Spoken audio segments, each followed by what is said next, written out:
Welcome to the Origins Science Scholars Program of the Institute for the Science of Origins.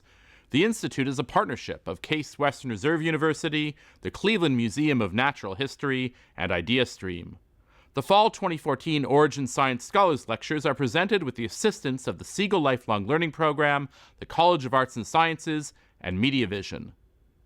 Tonight, we are very pleased to be here at the Cleveland Museum of Natural History for our second lecture in this Fall 2014 series, Sleep, an Evolutionary Perspective, Part 2, Sleep Disorders with Dr. Kingman Strohl. Dr. Strohl is Professor of Medicine, Physiology, and Biophysics at Case Western Reserve University's School of Medicine.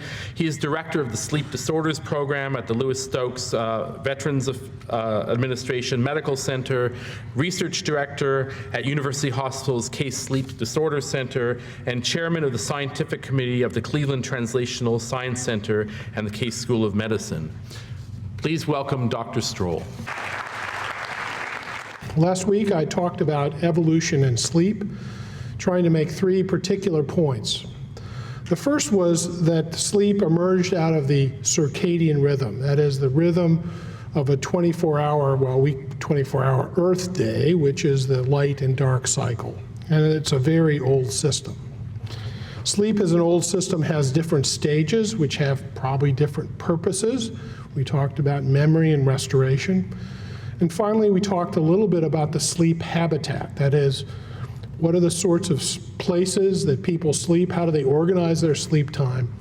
And where are the sorts of places with the concepts of things like your sleep machine, which is your bed, and then the idea about school start times and other things in which sleep-wake biology influences our culture and how we deal with it.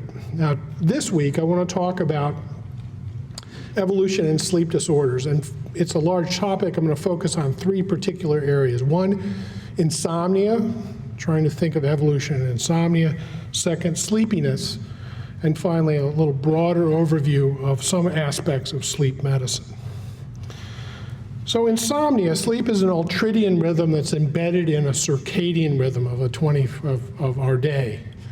And shown here is an actigraph of a person over 7 days, and the bars on each day that are black show times of activity, and when they're low, which are shaded now in turquoise, are inactivity, and times in which the sleep diary said that they were asleep. So generally this person goes to sleep around 11, 12, and gets up around 8 to 9. In the morning. That varies a little bit over this week, and this is sort of our modern, ideal, classical, current sleep idea, our notion. And we think of this as being monophasic, that is, sleep being a monophasic period in which you'd like to pack it all in one part of the day, get it over with, get up, and get going. Well, is that true? Well, polyphasic sleep, and there's nothing wrong here, it's probably a first thing to think of is a biphasic pattern at night. And it was really up until about the 18th century that there was something called a first and a second sleep. These were interrupted by about an hour to 2 hours of activity, and that it is now seen today in cloistered monks and nuns who go to sleep, wake up, have matins, which is a 2-hour prayer period in the middle of the night, and go back to sleep.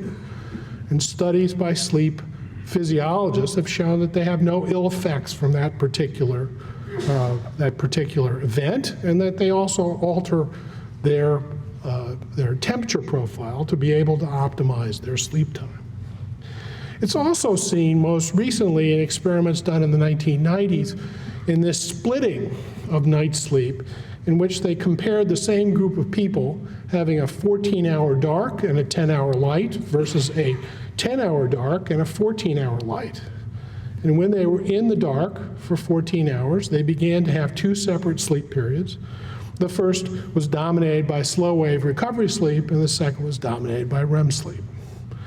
So this particular feature of sleep is not fixed into a monophasic sort of event. And the expectations that we have of being an uninterrupted period of time is rather recent. And our biology, I think, is longer than that. Second is, was nothing wrong here. It's called the siesta. So it's more common in hotter climates. It's also more associated with agriculture, in which it's easier to do things in the morning when it's cooler, and the evening when it's a little cooler than in the middle of the day.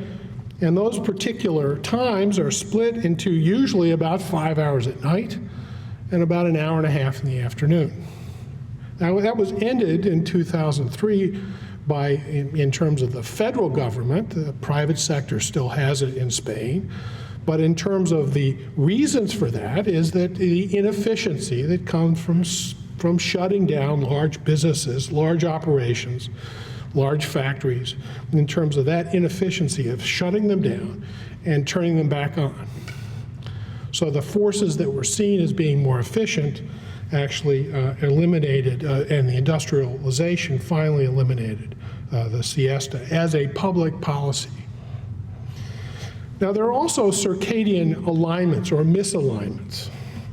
There are people who are owls and who are larks. The owls are the people that tend to stay up late and like to sleep in, and the larks are those people who go to bed early and wake up early in the morning. People who do this on a regular basis and are not distressed are very common. And you can have a genetic tendency for having this. There are genes that have an action which in a family in which there are certain individuals that have these polymorphisms that prefer to go to bed early and wake up early, and those that prefer to go to bed late and wake up late. Now, why can this be insomnia? Well, one feature could be if you go to bed early and you wake up early and there's nothing to do, you say, why am I not asleep when other people are asleep? Now, there's a group that is more commonly associated with being a lark, and that is the older individual. For various reasons, they probably migrate behaviorally or are pushed into an area in which they go to sleep a little bit earlier and wake up a little bit earlier. And it's not uncommon for a primary care practitioner to have an older person complain bitterly of insomnia when they say, well, I go to bed at 8 o'clock and I wake up at 4 o'clock in the morning and I can't sleep. And they've been asleep for 8 hours or in bed. So the lark the owl is just the opposite. Now, there probably is a societal benefit for those people. There are people that have to work at night to help sustain our industry, for defense, for purposes of getting things ready for the day. We have certain occupations. And indeed, the sorts of work that we have now and the modern challenges, that shift work is up to 22% of all workers in the United States do some form of shift work. That's up from about 8% in 1990. The forces for that shift work are because you keep more efficiency, you just put on more shifts rather than add more factories, and the idea about how do you organize those shifts are important. And then the last is jet lag. I want to point out that circadian rhythm is maintained and reset by something called the suprachiasmatic nucleus, which is this clock in your brain. This clock in your brain, though, sends out signals to all the rest of your body and to your other organs, and they too have a circadian rhythm. They have an optimal time for digestion, they have an optimal time for kidney function, they have an optimal time for cardiovascular function. So that when you're a lark or an owl, you actually reset all those clocks in that way. The challenge you have with things like shift work or with jet lag is the sudden shifts in timing that change this underlying circadian rhythm, the light input that comes into it. So that 2 or 3 days of accommodating to a 3 to 4 hour rapid shift to the West Coast or to Europe is accompanied not just by not sleeping well or not thinking well, but also GI upset, palpitations, and other somatic complaints. So the sorts of things, that circadian misalignment is another feature that is present in the population, which can be thought of as insomnia. There's another group, and someone asked me about it last week, about what happens in a person who is blind, that is, can't see light. On the left is this normal, healthy, monophasic, ideal sleeper. And on the right is a person who has what's called a free running disorder. This person is not set by light, goes from a sleep onset time a little bit after noon to a sleep onset time almost before midnight in a 7-day period, and will continue to do so. What they'll have is intermittent periods of being very sleepy during the day and intermittent periods in which they have insomnia at night. But about every 3 weeks, everything cycles in, and they feel quite well. So the idea is that there are these setting of clocks with circadian rhythm. What's interesting is that there are people who do this who are sighted, and we don't understand those people. They're quite rare, but the interesting thing is these disorders occur. So what is insomnia, the disease? So what is this? Well, its definition is difficulty in initiating and in maintaining sleep. But to be an illness, it needs to be distressing. That is, how distressing is it?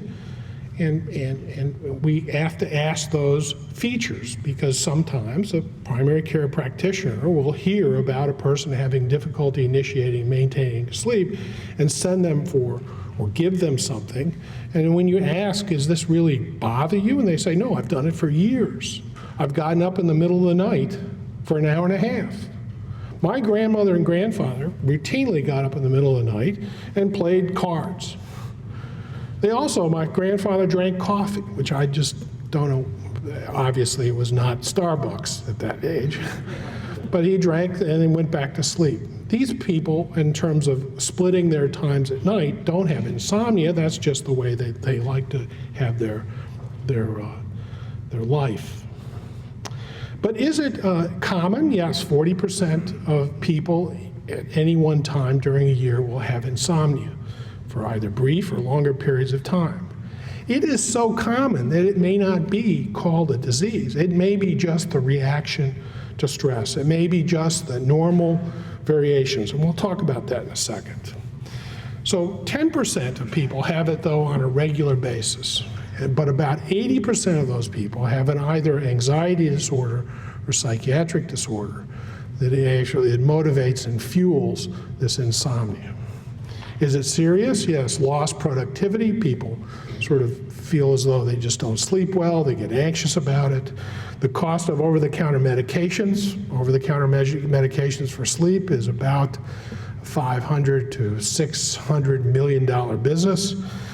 Seeking medications for prescription drugs is about a $3 billion business. And people are often over-medicated, and some are really drug-resistant. What do I mean by that? They come and they say, Doc, I've tried everything, and it doesn't work. Do you have another drug? So you have to sort of think about where those sorts of those problems really occur and how embedded they are in how we live. Insomnia is a common part of the stress response. And this is probably this major driver for acute as well as chronic insomnia. It's both this fight or flight response is highly embedded in mammalian species. It's highly conserved. It has evolutionary importance, and there are models in the laboratory of animals that can do either behaviors, and in both, sleep is disturbed for several days after this encounter. There's an inherent susceptibility to acute sleep loss, and that the hypervigilance with chronic stress activates this, what's called the HPA axis. It increases cortisol levels. It affects not only your body, but affects your brain, changes your neurotransmitters, and alters your ability to do various things. The model for staging insomnia includes predisposing, precipitating, and perpetuating sorts of features, and that in chronic insomnia, many of the original reasons for the insomnia has gone away. Insomnia circumstances include your first public speech, biopsy for cancer, death in the family, expectancy, that is having a pager, and drug and alcohol withdrawal. And chronic is post-traumatic stress disorder, psychological insomnia, and anxiety. Menopause is another feature that can fuel insomnia. Peculiar instance is there is sleep misperception. We can talk about that later, but that is that there is a part of your brain that tells you you've been asleep. Psychology is more lasting than drugs. Why is that? If we teach you how to sleep better, it has more durability than giving a pill. Behaviorally, we sort of talk about your time in bed. Cognitively, we try to treat your expectations. And educationally, we try to say what's the sleep timing and what's the environment that you sleep in. So these particular elements are what happens in terms of an interaction on the discussion about insomnia in your life. Is there like a switch? Because my wife drives her nuts that I can fall asleep in like 2 minutes the moment I hit the pillow. And I mean, I'm asleep. She can tell. The speed of going to sleep is directly related to your drive to sleep. So people who have had a sleep satiation for several days usually take about 20 minutes to fall asleep. Those that have sleep restriction or sleep disorders or are restricted in their sleep, when people tell me that they're asleep as their head hits the pillow, I say, well, there's a sleep-deprived person. And so I think that that's the sort of way it happens. Now, what you're interested in is that falling asleep abruptly can be very abrupt. Watching an 8-year-old fall asleep, it's like you hit them with a drug. And what you're really talking about is sleep initiation.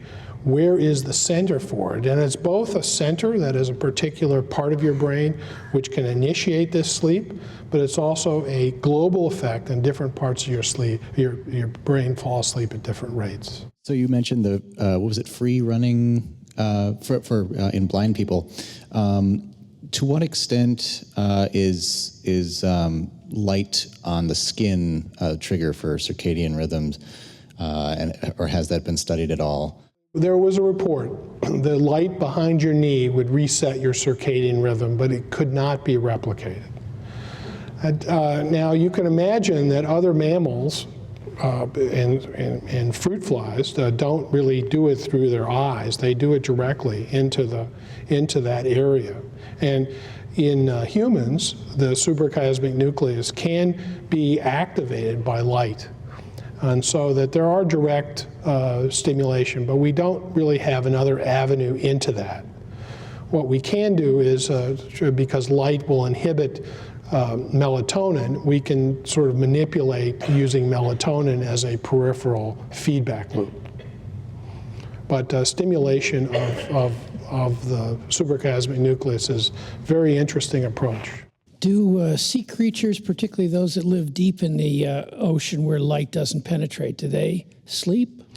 Well, light is not the only rhythm that entrains. We think that there's not been a lot of studies or observations in those periods of time, but fish do have periods of quiescence and activity, and can be shown to have these cycles that appear to be resting behavior. And the central nervous system may need this for recovery. But the absence of, in those remote areas, there's not studies that I am aware of. In your sleep, you had a timing of sort of 8 hours, and then in the siesta one, it was sort of looked like it was more like 6.5. That was 5 hours of sleep during the night and an hour and a half during the day. Is this biphasic sleep cycle winds up with a shorter total sleep time? And is this 8-hour sort of average time important in that sense? I know that there are extremes of people who sleep very little, but on general, most people are about the same cycle. Yeah. in terms of looking at the impact of sleep duration, a 24-hour sleep duration on mortality and morbidity, it's a U-shaped curve. Somewhere north of 8 hours is associated with higher mortality and south of about 6 hours. So there is some sort of area. We think there is individual variation, not only in the sleep duration need, but also in your ability to withstand sleep deprivation, but that eventually it gets to be a several. But what the purpose of thinking of it is that if you don't get enough sleep, you will then try to organize the rest of your time to get sleep, and you do that by, well, power napping is now the more convenient way of getting less sleep at night. Thank you for joining us. You have been watching Dr. Kingman Strohl of Case Western Reserve University discussing insomnia. For more information on the Origin Science Scholars Program, including a full video archive, please visit the Institute's website at www.case.edu/origins. In the next part of the talk, Dr. Strohl will discuss how and why we get sleepy. Now, back to the talk. Part 2, sleepiness. Sleepiness is the consequence of lack of sleep in a healthy individual. It's like hunger and lack of food. Do you sleep because you're bored?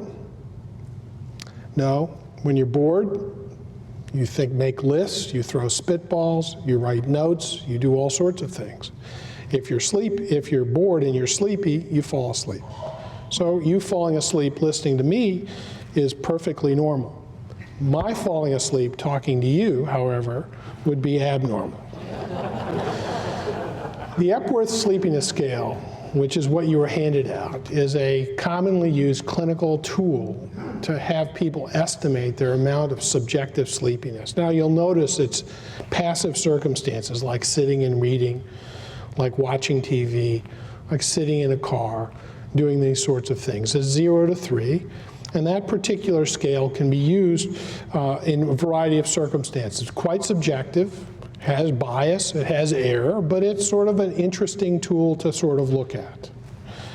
In this particular graph is a survey of about 800 veterans in which the percent of individuals is on the y-axis, and this is the Epworth Sleepiness Scale from 0 to 24 on the x-axis. And this is the distribution of values. Now, a normal range is usually up to about 11. And in this particular population, about a quarter or above 11, about 11% are greater than 12, and 3% are in a very sleepy range. Now, if I take people with sleep disorders and place them on this graph in collections, you'll find that insomnia people, even though they complain bitterly of not getting enough sleep, are really not falling asleep during the day. And that's an interesting sort of observation and very common. If people complain of insomnia and are sleepy during the day, we think they may have something else going on. Sleep apnea, the most common cause for excessive sleepiness in the population, is in a medium range, and some people really don't have much sleepiness at all or don't recognize their sleepiness, and some have modest degrees of sleepiness. And narcolepsy, which is a disorder in which they have an abnormality in their sleep-wake cycle, are 17. They're very high. But there are otherwise healthy individual groups that are very sleepy.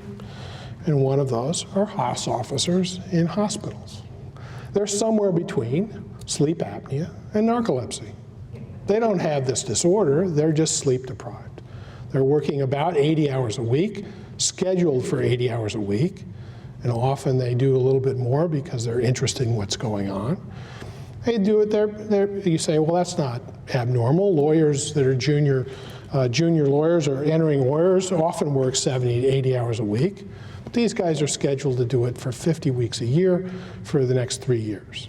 So it's a very difficult situation, and they're very sleepy.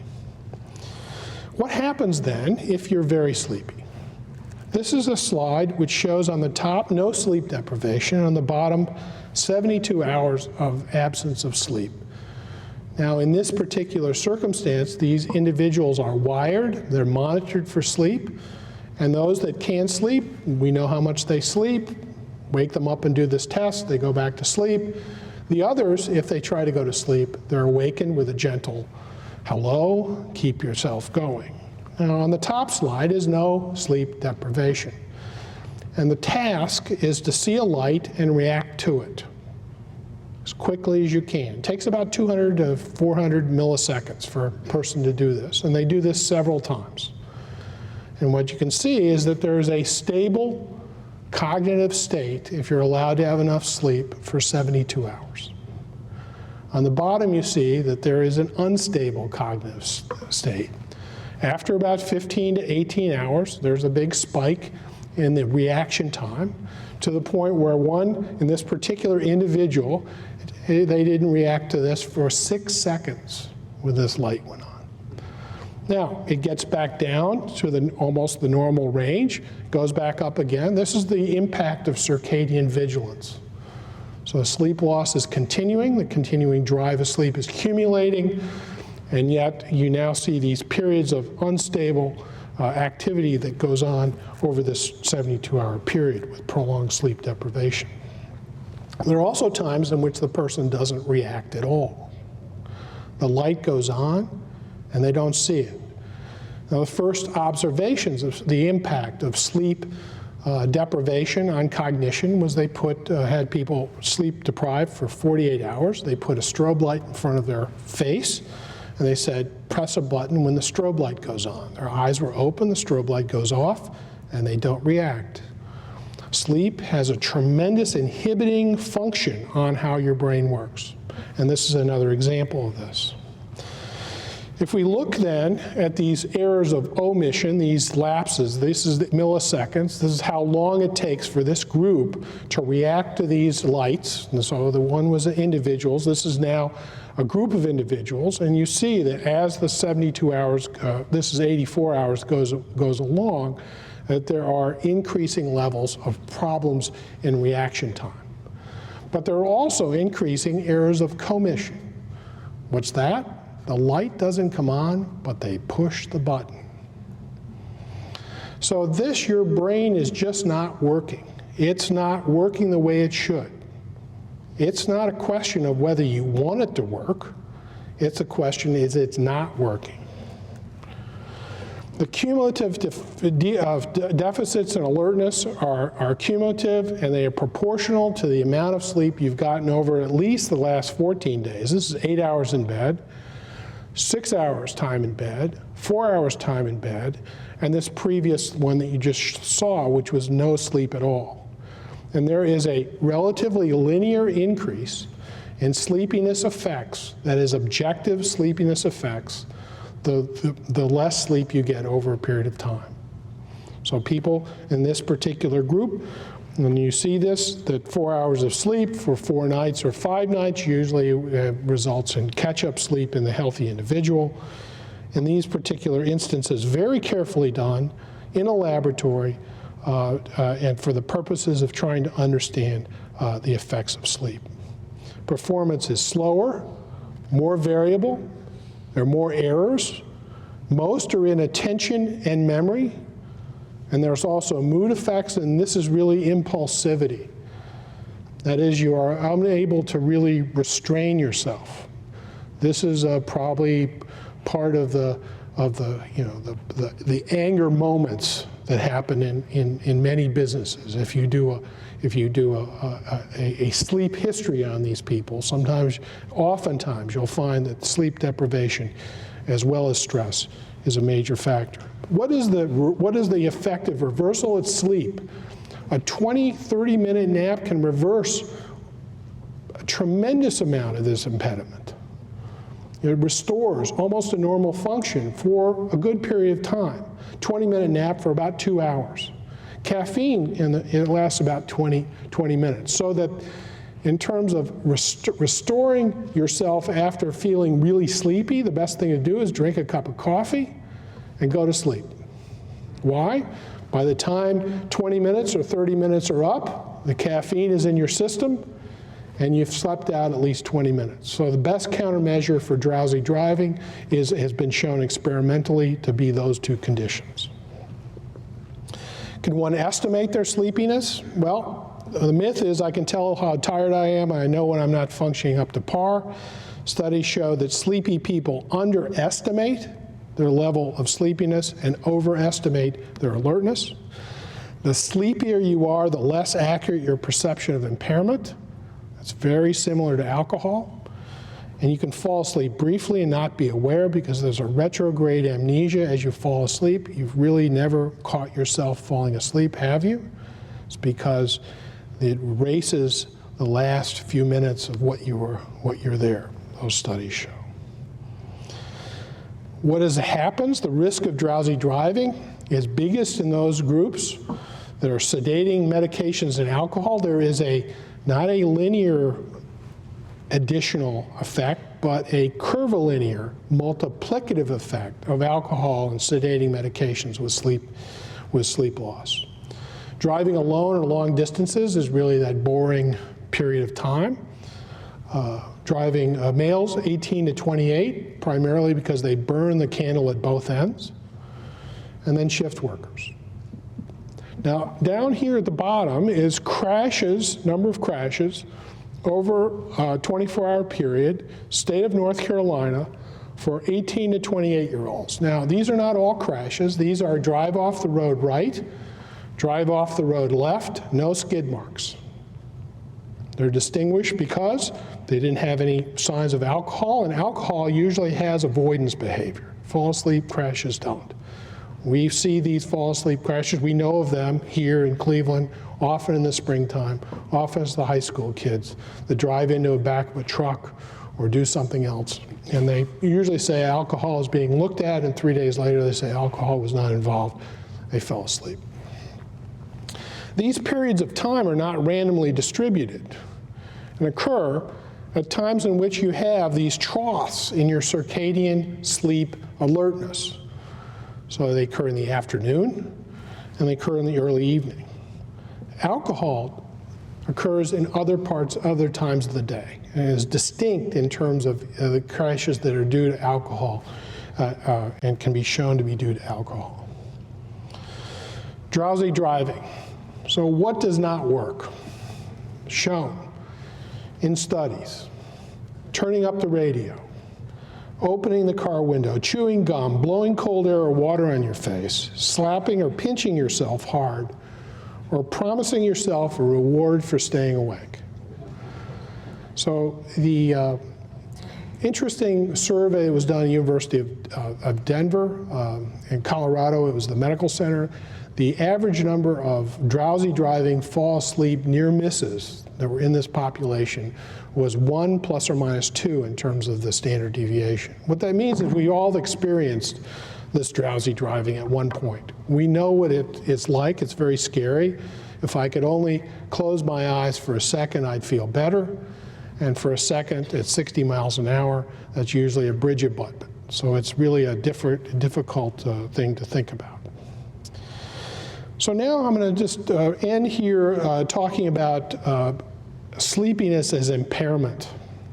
This is a study that has gained a lot of attention. It's sleep loss over a 29-hour period. This sleep loss is accompanied by eye-hand coordination test, one being at the beginning. It's stable for 17 hours. It starts to dip. It reaches its nadir at 23 hours and comes back up with this circadian alertness profile that you can get. What you'll see here is this nadir is equivalent to 0.10 blood alcohol percent, which is legally intoxicated, and that the first drop that's seen significant is 0.05%. Now, I've just described to you what the effects are of sleep loss in terms of errors of omission and commission. I've shown you that there is a circadian variation in driving dexterity and driving crashes, and the idea is that there's an interaction with alcohol and sleep loss. But I think that this has brought up a couple questions. Is sleepiness, is it an impairment? If sleepiness is predictable, reversible, and therefore preventable, is a person with sleepiness impaired? Is a person who has been working for 18 to 24 hours as impaired as they would be with alcohol. And one of the rationale for limiting tours of duty by medical residents to about 18 hours is this idea of when they might be getting their impediment. If so, what should be the consequences? So the state of New Jersey has actually put a law in, because they didn't have one before, that a driver who's been up for 24 hours and who causes injury or death to another individual can be brought up on a felony charge. Which means that people in New Jersey who are asked to work a 24-hour shift or an added shift in a hospital or in another situation are putting themselves at risk if they have a fall asleep crash and injure other people for having a felony or another that will drag on their record. There are now cases in which second shifts at McDonald's have been litigated for kids that have driven into trees and been highly injured, and this becomes this science becomes a reason for those problems. Dr. Strohl, last week you mentioned sleepwalking, but you didn't go anywhere with it. And so I have a member of my family who is an adult. He's 38, and he's a sleepwalker. And I just wondered if you had something quickly to say. I mean, it's normal to us, but yeah, well, it's about 15 to 20% of children in the ages of 6 to 10 will sleepwalk at one point. Sleep talking, these confusional arousals or parasomnias occur in the context of sleepiness. Often medical residents will start sleepwalking if they're very, very tired. But there is also a familial aspect to that. That is, if your mother and father were sleepwalkers, you might be a sleepwalker too. And the major thing you think about is safety. That's the sort of major thing that you worry about. Sleepwalking is another example of parts of your brain being very asleep and parts of your brain having automatic behavior and being able to function quite well and perform pretty complex tasks. What is the function of yawning? Yawning. So yawning is associated with sleep, associated with tiredness. There is a myth that it's getting more oxygen, but part of it is that in primate culture, it's a threat behavior. It's showing your incisors. So it probably, and it's contagious to the point where people recognize that. I made the point last week that yawning is very recognizable. You can see a person and say they're yawning rather than just opening their mouth. And so there probably is a yawning part of your brain. And in terms of that motor sequence that produces that yawn, I don't know where it is. I don't think people have elicited that as they have for hiccups and they have for other sorts of automatic behavior. I noticed on your chart it went out to a condition that you called narcolepsy, but I've heard of one more condition which might have been a little bit farther to the right called catalepsy. Could you touch on that briefly? That'll be part 3. We'll be talking about sleep disorders, and I think narcolepsy and cataplexy is a part of narcolepsy. It's a very specific sign for that particular illness. People that have snoring at night but have been told they don't have sleep apnea, but that snoring disturbs their sleep quality. Is there anything that they can do to increase the quality, to better the quality of their sleep? Good. Well, we're going to talk about sleep apnea in part 3 as well. But the idea about snoring, you can be the snorer or you can be the snoree. And so there is a particular condition called the spousal arousal syndrome in which the person who snores disrupts the snoring that goes on. And in terms of developing sleepiness, it's really the amount of sleep, but it's also probably the duration and sustainability of your sleep stages that determines your sleepiness the next day. Back to your slide that showed the relative level of impairedness, you started at 0.05%, I thought, at just about 17 hours awake. So presumably it's less than that at some shorter time.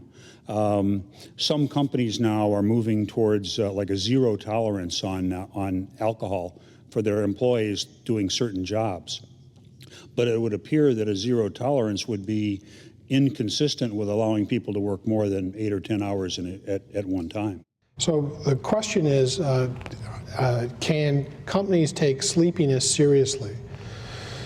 And I believe it's BMW in Munich that tests their workers with these psychomotor vigilance testing before they come in. And if they have a certain lapse number and that they are sent home by being too sleepy to work. That's a very interesting, we don't have a blood test for sleepiness. That's one of the things that really impairs our ability to see how accidents might occur. We have to take sleep histories. The FAA and any aviation crash takes extensive sleep histories of not only the pilots but the support people to look at these errors. It would be interesting to know if the White House intruder the other day, whether or not there was some degree of sleep deprivation in the several layers that really failed before someone gets to a door. I think that people think that sleepiness may have a significant impact on those daily activities. I hope you've been enjoying the Origin Science Scholars Program with Dr. Kingman Strohl, a fellow of the Institute for the Science of Origins. Dr. Strohl is director of the Sleep Disorders Program at the Louis Stokes VA Medical Center and of University Hospital's Case Sleep Disorder Center. In the second part of our talk, we learned about the process of getting sleepy. In our final segment, Dr. Strohl will discuss a variety of sleep disorders and how your symptoms reflect your biology, environment, customs, and behavior. Now, back to our talk. So part 3. So sleep disorders. I'm not going to talk about all sleep disorders. I'm going to sort of give a broad overview and some examples of how evolution and sleep disorders intersect. But first of all, your symptoms that you have, your sleepiness, your insomnia, the way that you express yourself during sleep with movements or activity reflects not only the biology, but your environment, your customs, and your behavior. I mean, if everyone has insomnia and everybody expresses insomnia, then that's the norm. If everyone is sleepy, that's the norm. So you have different languages that talk about them. When we think of a patient or a person coming in, we use a series of questions that can be sort of boiled down to this acronym. I don't particularly like acronyms because I can't remember what they mean, but BEARS is a good one, and BEARS is bedtime, what time you go to bed, what time you wake up. It's a way of sort of doing your inventory of what you've done in terms of your sleep. Do you have excessive daytime sleepiness? Did you fall asleep in a boardroom? Did you fall asleep trying to do some work? Your awakenings. Did you awaken during the night? Did you have other things that were bothering you at night? Your regularity of sleep. Do you have a plan to go to sleep? We have plans for our children to go to sleep, but somehow adults don't have a plan to go to sleep. They sort of brush their teeth, jump into bed, close their eyes, and say, 2 minutes, I'm gone. That's great. But really, that's not necessarily a plan. That's sort of an opportunistic way. And then snoring. That is the type and regularity of snoring.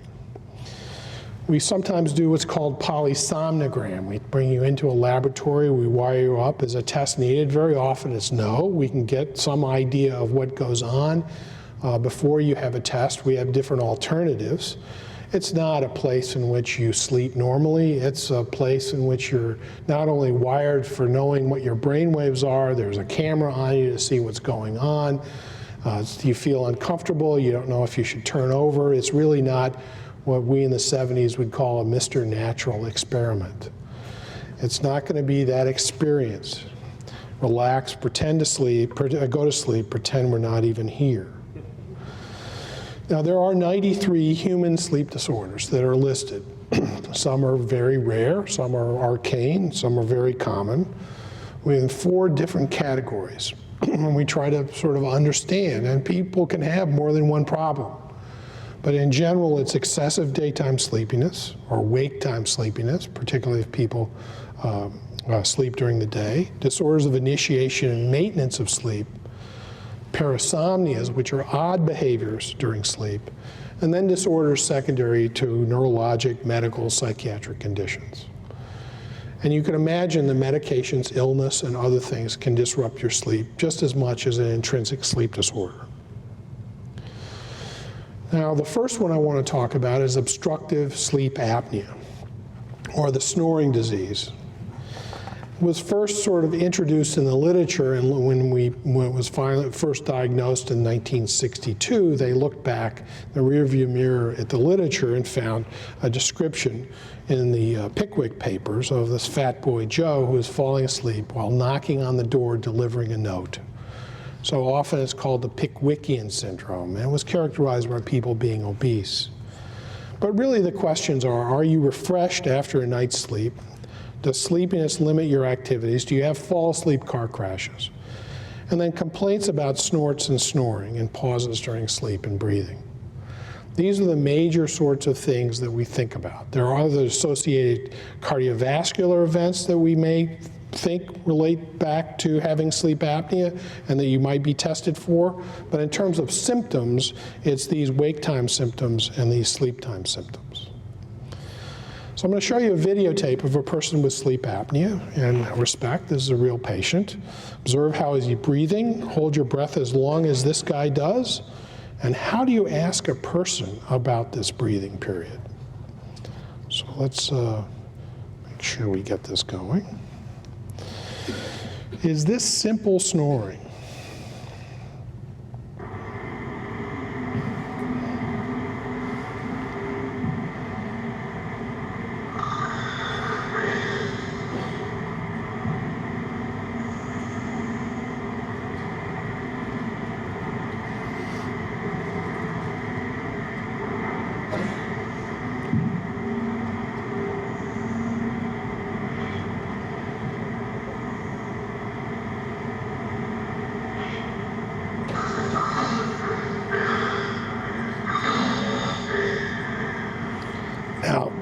He took 3 breaths. He's now going to have about a 16-second apnea. You couldn't hold your breath that long.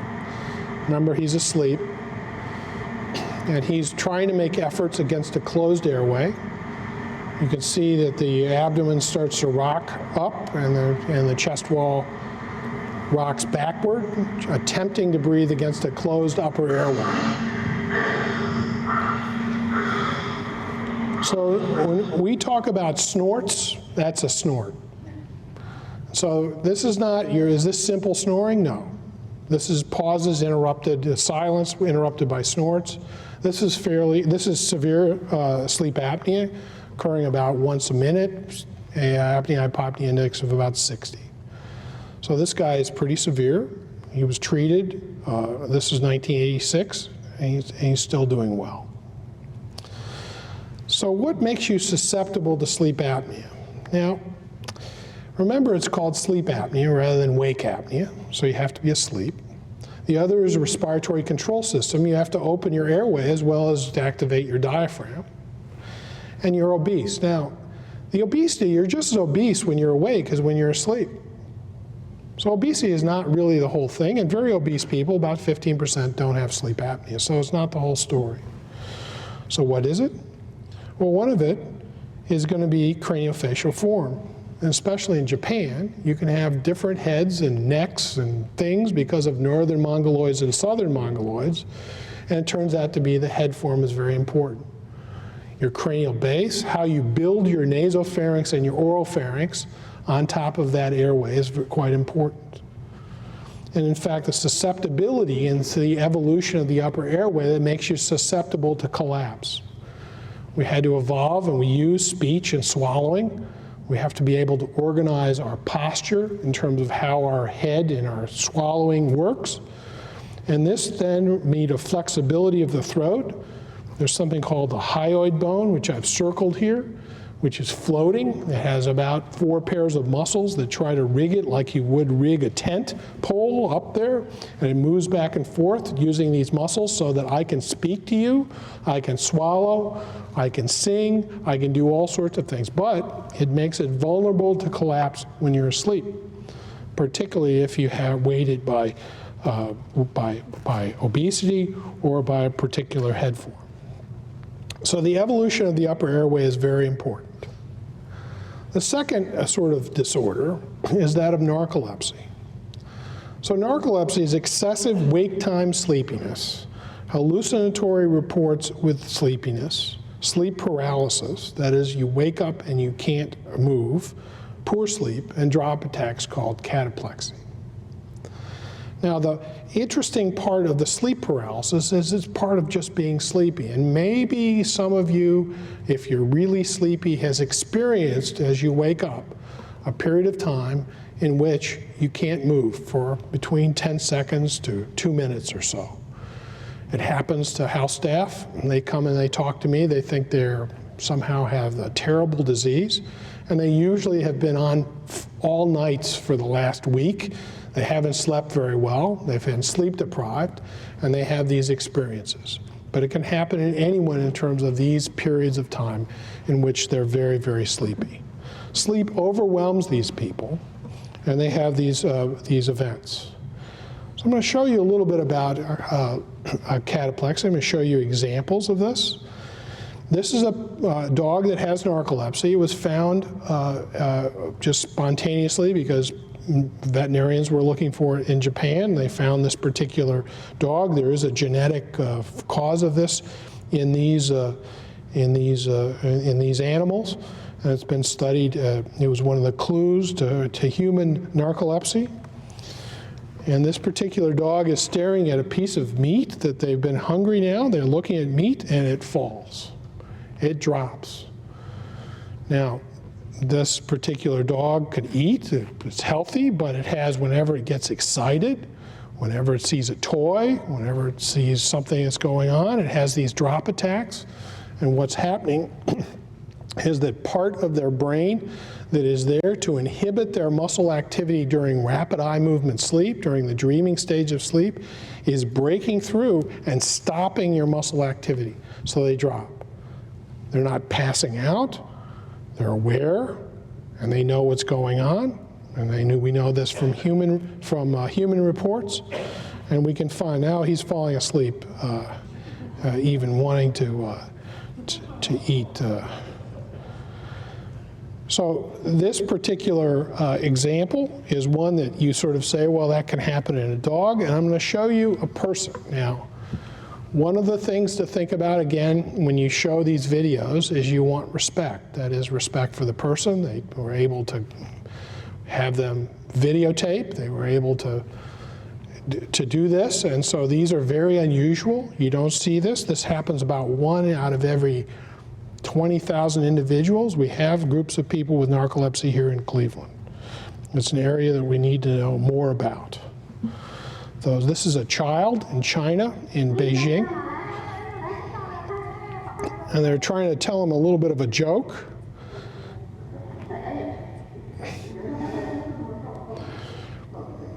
And they know that the person has already had a sleep study to show that they have the sleep-wake difficulties with sleep apnea.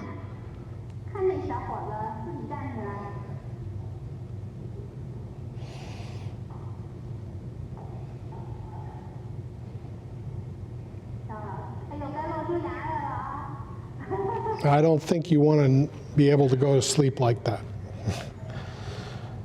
Now, this is as you can imagine, this is a rare disease. I interact with Dr. Fang at People's Hospital in Beijing. He sits and has developed a about a 10-year history of collecting information on these people, and we're really trying to work on the basic reasons for this illness.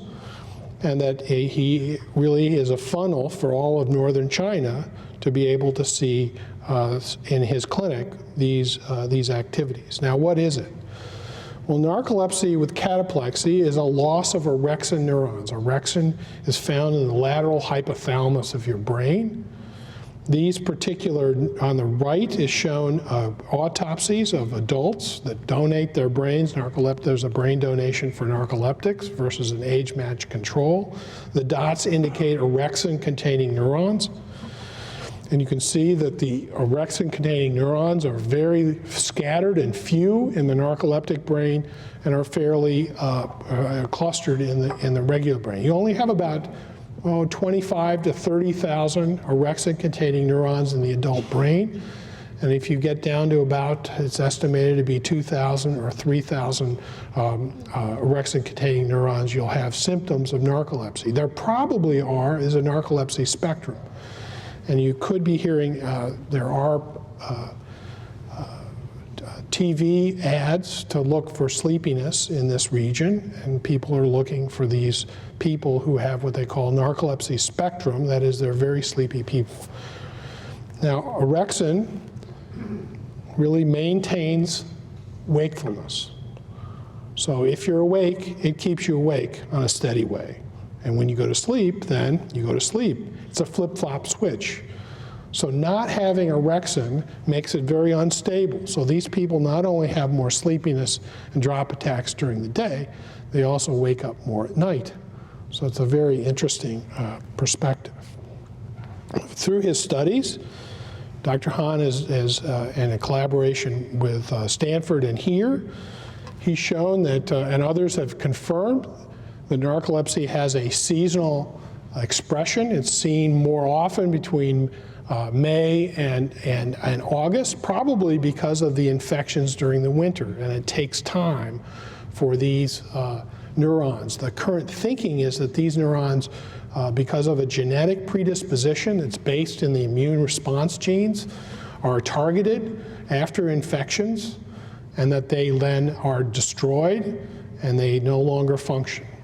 This is now the first description that he made of the effect of the H1N1 virus infection, which occurred here in the spike.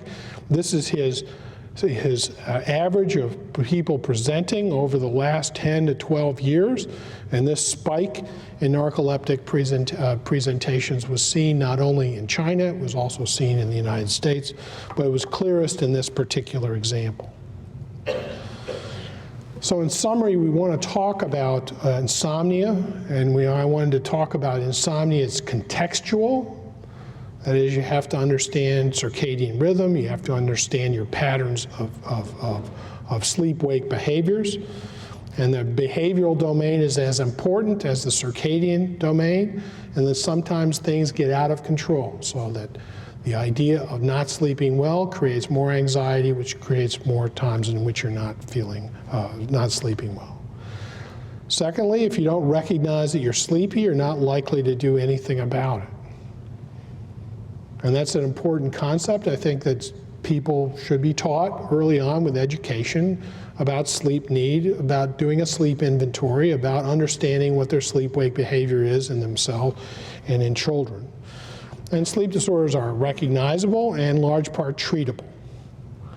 So we wanted to sort of say to sleep well and have a better tomorrow.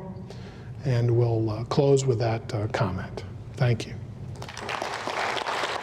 This lecture is part of the Origins Science Scholars Program of the Institute for the Science of Origins. The Institute is a partnership of Case Western Reserve University, the Cleveland Museum of Natural History, and IdeaStream.